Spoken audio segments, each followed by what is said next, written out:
যে আমরা যেই ধরনের দেশ পেতে চাই, যেই দেশের স্বপ্ন দেখে আমরা এগিয়েছি, যেই দেশের স্বপ্নের কারণে এতগুলি মানুষ রক্ত দিয়েছে, রত্ন স্নাত যেই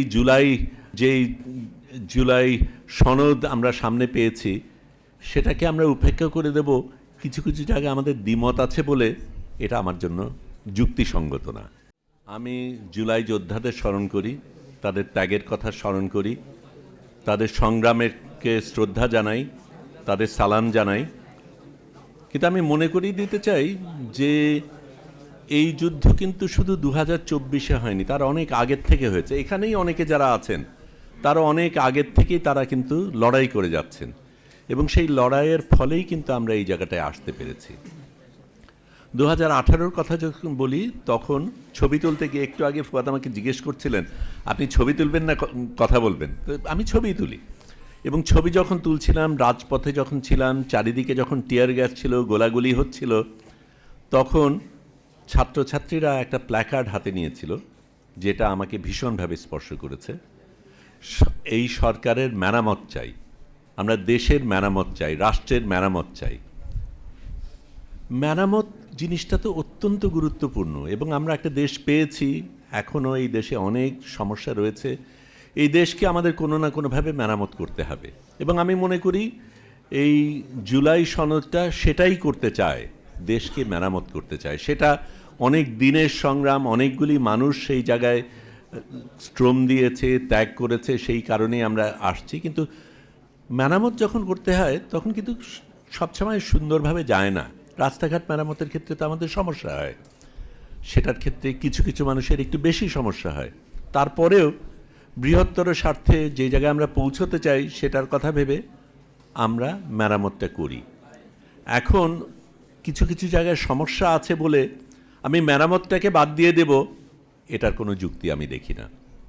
আমি জুলাই সনদ নিয়ে আলাদাভাবে বলতে চাই না, কারণ এখানে যারা বলেছেন খুব সুন্দরভাবে সেগুলি ব্যাখ্যা করেছেন, এবং সেখানে আমার প্রশ্ন করার বা বাড়তি কিছু দেওয়ার তেমন কিছু নেই।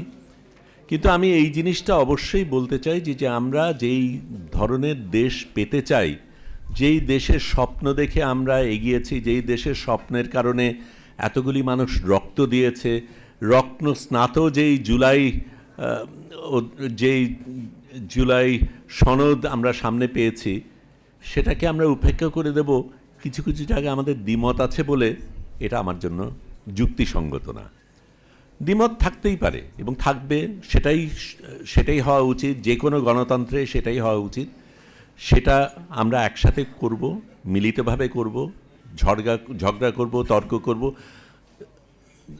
সংসদ তো আছে সেই কারণেই, সেখানে এক দলের আধিপত্য আছে বলে সব কিছু নিরঙ্কুশভাবে গ্রহণ করতে হবে তা যদি হয়, তাহলে তো সংসদের প্রয়োজন নেই।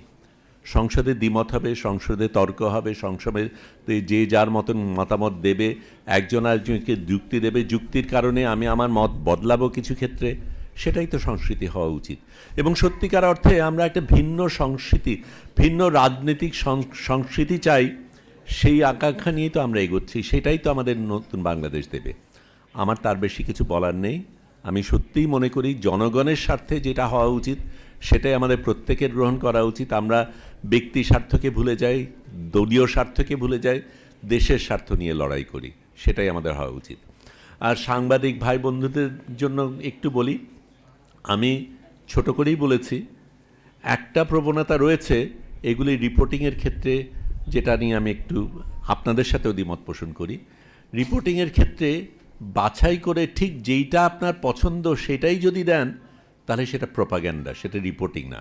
দয়া করে সেটা করবেন না। ধন্যবাদ।